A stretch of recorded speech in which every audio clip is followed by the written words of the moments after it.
are smarter than they give themselves credit for, actually. That's true. Yes. So the men, when we look at our socialization from the very, very ancient times, even when before we're colonized and all that, men were encouraged more like to go to school, get a formal education, where women were subjected to, the domestic chores, staying at home, learning how to nurture, bringing babies, getting married and all. I also think that it all boils down to the way some people were brought up. In some homes, they'll tell us that certain jobs are for men.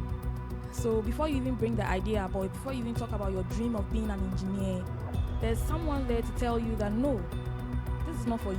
You're a woman, you're supposed to stay in the house, you're supposed to cook, you're supposed to clean, you have children that you're supposed to pay attention to.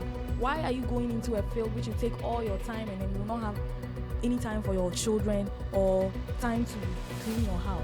I think that at the core, aside the fact that it's a conversation surrounding AI, it's also a conversation surrounding change. People do not necessarily like to gravitate towards change in anyone or anything. Exactly. So the solutions that AI is bringing seems more like a threat rather than a helping hand. Yeah. People. And so I think changing the mindset of changing your mindset that AI is about to take away your jobs, it's also a step in the right direction to be able to help you to improve in any capacity. Aside that, too, I know people also say that it's not AI that will take away your job, but people that know how to use AI, because AI in itself is just a tool. It's just a tool. Basically, how you're going to handle and steward that tool is going to basically show the results that it's producing. Because everyone uses ChatGPT, but the things people are using ChatGPT for,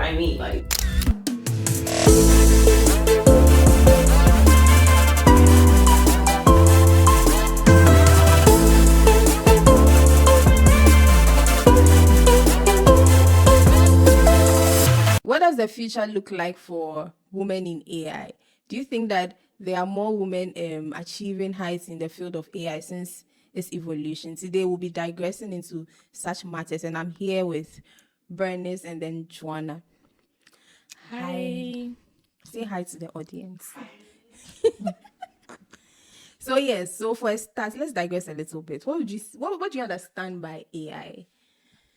Okay, I would say AI, as we all know, AI is artificial intelligence. So it just means training a computer to do things that human beings used to do. That's basically what it is. So there are a lot of applications today that are using AI that a lot of people are, using. The most common one is ChatGPT, which is able to, help you with idea generation, content creating, even coding. Yes, that's the simplest example we can give about what an AI is.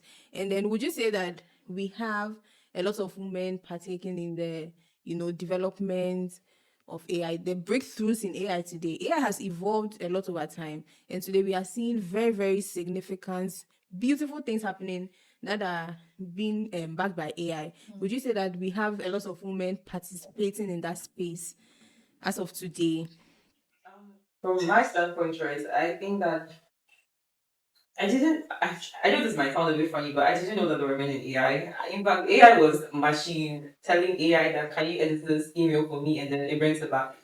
Like, that was AI for me. But if we're taking it from the standpoint of women or people basically dominating AI, I think that truth be told, people are still trying to understand the concept of what AI is about, aside what we popularly known as like ChatGPT, Claude, and stuff like that. I think people are still trying to navigate and see how best they can utilize it in their space. So, a woman dominating AI, I think that maybe not yet. Maybe women are not yet necessarily seeing the fantasy involved in people in terms of like the use cases. There are people that are actively using AI, like you mentioned, content creation, writing of scripts, thinking of coming up with ideas. Women are basically like running that space. But in terms of like its development, not so really. And I think it's primarily because of the fact that it takes us back to like coding, understanding how to code, mathematics, statistics. Yeah, and women are not such a huge fan of math, I guess. That's so true. A lot of women shy away from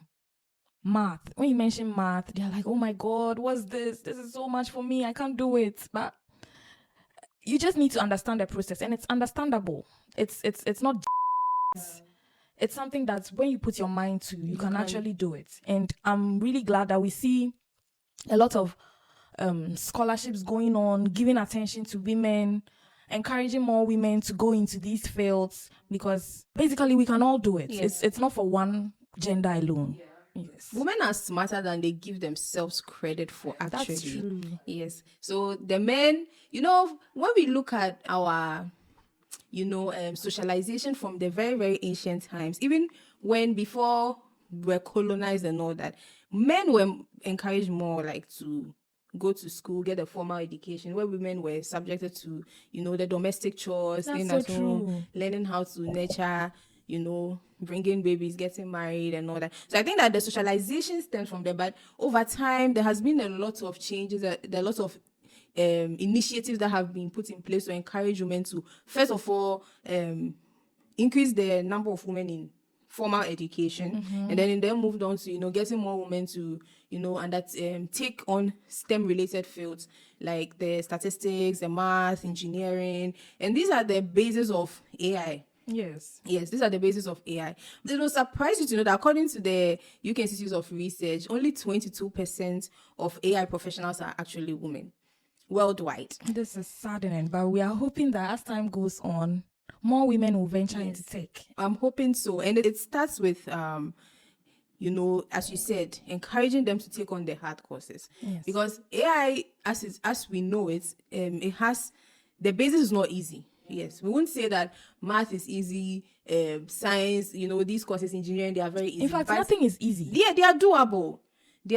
So how easy you think maybe humanities courses is equally as, easy as a math or engineering course. But you just have to, put your mind to that. If you can do this, then you can do this, then we can get more people. But we have a lot of, some women also making breakthrough in the AI, especially AI, Yes. the AI space, but 22% is very Low. sad, and it's low. I also think that it's all boils down to the way some people were brought up. In some homes, they'll tell us that certain jobs are for men.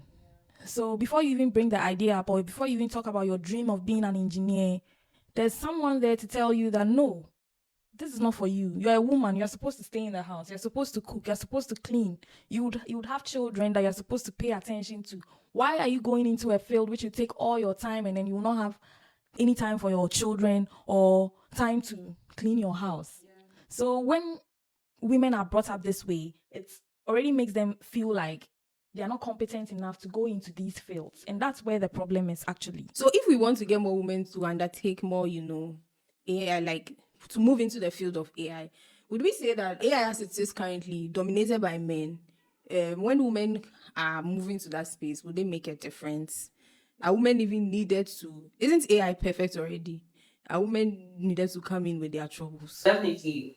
The whole idea of people screaming about gender bias or bringing about equality and equity is the fact that perspectives on matters are usually skewed to one side. Yeah. So if we are involving more women in that space in terms of like training the model, learning, teaching them how to understand and interpret things from a more humanistic perspective. And now I see that sometimes as part of the updates that ChatGPT is bringing on board, they will ask, can you make your AI more emotional? Can you make it more? I mean, if it was a man that wrote that, then what's the man going to say? Exactly. That's so true. Yeah, It brings diversity. Yeah. So, definitely, just because the function of AI is not just to solve a problem that is just affecting one gender. Definitely, when women are involved, it would make such a significant step. I believe so too. There's also the school of thought that an AI application or anything AI that is developed usually takes a lot from whoever develops it, right? So if we have, let's say, a team of men, just only men developing, the potential for the output of the AI to be biased is very high. It's very high. Yeah, so yes. gender balance actually benefits the development of AI or in the field of AI more than we think, because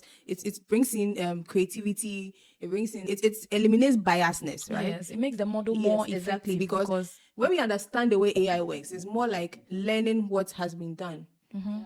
To be able to predict, yes, what could happen, right? So if you have data that is just centered one-sided, around yes, one side of gender, it will definitely yes, give you results based on that one side. exactly, because we also have to appreciate that there are two, sides of, the human. Yeah. And we all have our unique abilities and then Characteristics, exactly. characteristics. Yeah.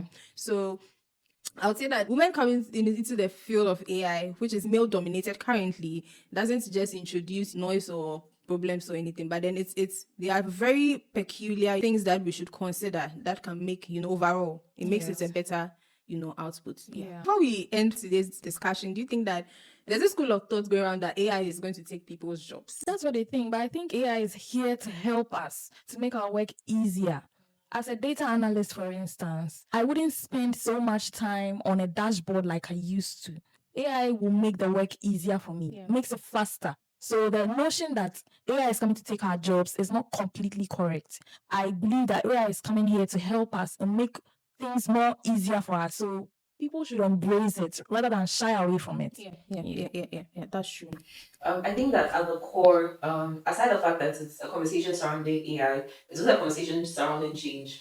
People do not necessarily like to gravitate towards change in anyone, anything. Exactly. So the solutions that AI is bringing seems more like a threat rather than a helping hand Yeah. to most people. And so I think changing the mindset of changing your mindset that AI is about to take away your jobs, it's also a step in the right direction to be able to help you to improve in any way, in any capacity. Aside that, so I know people also say that it's not AI that will take away your job, but people that know how to use AI, because AI in itself is just a tool. It's just a tool. Basically, how you're going to handle and steward that tool is going to basically show the results that it's producing. Because everyone uses ChatGPT, but the things people are using ChatGPT for, It's not like the basic, things that some people are doing. so like you have to get like continuous studying to know how to develop. Yes. So basically, as AI is evolving, and then people are thinking that AI will take their jobs. AI is, as Joanne said, it's just a tool. And if you'd also, it can never replace the human being. I don't think that AI will ever get to the point where it totally wipes out the importance of the presence of a human being. It's here to help us. It's here to help. It complements what you do, but what you need to do is also what you need to understand is that you should also develop your skills to be able to use the AI very well to your benefit. Yeah. So basically, that's it. I don't think that AI will take anybody's job. Maybe some people. If AI will take your job, then that means you are not. Yeah, and you are not developing as you should. So maybe you should rather consider that. Right. And that brings us to the end of today's episode. And then we are glad that you tuned into the end. We hope to see you on the next one. Thank you for sticking and staying with us.